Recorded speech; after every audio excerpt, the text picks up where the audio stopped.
I den här videon så ska jag berätta lite mer om hur global tillverkning påverkas av den ryska invasionen.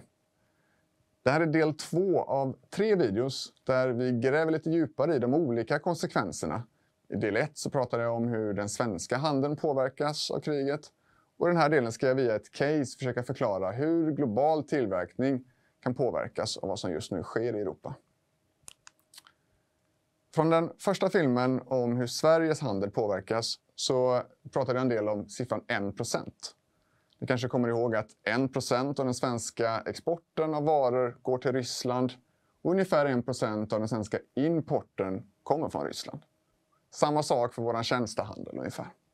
Det här är ett sätt att beskriva hur handeln påverkas. Men för att få mer detaljer så ska vi gå in i ett case och jag har valt att fokusera på nickel. Nickel är en viktig vara för Ryssland. De är stora exportörer av den här varan. För svensk räkning så är nickel inte superstort från Ryssland. 0,1% av den Sveriges totala import från Ryssland 2021 var nickel. Om man tittar på den svenska totala importen av nickel så var det 1,3% som kom från Ryssland. Inte särskilt mycket med andra ord. Däremot så är Ryssland stora globalt sett. 8,6% av världens kända nickelreserver finns i Ryssland. Andra stora länder som inom nickel är Australien och Indonesien till exempel. Och om man gräver ytterligare lite djupare och tittar på en viss typ av nickel som kallas klass 1-nickel så är ett ryskt företag på ett vis dominerande. Själva 17% av världens klass 1-nickel kommer från ett och samma ryska företag. Så Ryssland är stora inom nickeltillverkning eller nickelbrytning kan man säga. Så varför fokusera på just nickel? Vad är poängen med det? Jo, det är att nickel är en viktig komponent i många andra varor som vi använder i vår vardag. En av dessa varor är rostfritt stål. Det är en vara som vi tillverkar i Sverige. Det är en vara som är ett viktigt material i många andra typer av varor. Nickel är också centralt i tillverkningen av batterier för elbilar. Batterier för elbilar är en känslig vara på många sätt. Det är en komplicerad vara på många sätt. Mer komplicerad än vad rostfritt stål är. Men vad de här våra varorna har gemensamt, det är att de tillverkas i vad vi på Kommerskollegium kallar för en global värdekedja. En global värdekedja innebär att man tillverkar i olika steg. Det första steget kanske är forskning och utveckling eller design. Det här är en tjänstedel av värdekedjan. Man har kanske råmaterial som kommer från ett annat land. Komponenter och ytterligare material kan komma från ett tredje land. Man kanske har monteringen av varan i ett fjärde land. Möjligen installerar man mjukvara och liknande i ett femte land. Kanske kommer logistiktjänster eller marknadsföringstjänster från ett femte eller ett sjätte land. Allt det här kan ske i många olika led innan den färdiga produkten landar hos oss som konsumenter. Globala värdekedjor är ett sätt att beskriva hur handel och tillverkning sker världen över. De här värdekedjorna är ett resultat av globalisering.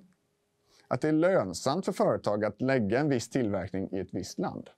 Många länder har specialiserat sig på en viss del av tillverkningen också. Så med våra globala värdekedjor i bakhuvudet så ska vi lägga på en aspekt till här. Och det är något som skedde precis i inledningsskedet av invasionen. Det var att priset på nickel sköt i höjden globalt. Det blev helt plötsligt jättedyrt att köpa och att handla med nickel. Och om vi tänker då på det att vi har en global tillverkning, vi har en viktig råvara från Ryssland som ingår i många andra råvaror eller många andra varor som vi tillverkar. Till exempel då vårt rostfria stål. Vad blir konsekvenserna av detta? Vad blir konsekvenserna för priset på rostfritt stål? Vad blir konsekvenserna för alla de andra varor där vi använder rostfritt stål? Till exempel våra fordon eller andra saker som vi har i våra hus och hem exempelvis. Samma sak när det gäller våra batterier. Värdet på en elbil vid tillverkningsfasen består mellan 30-50% av batteriet.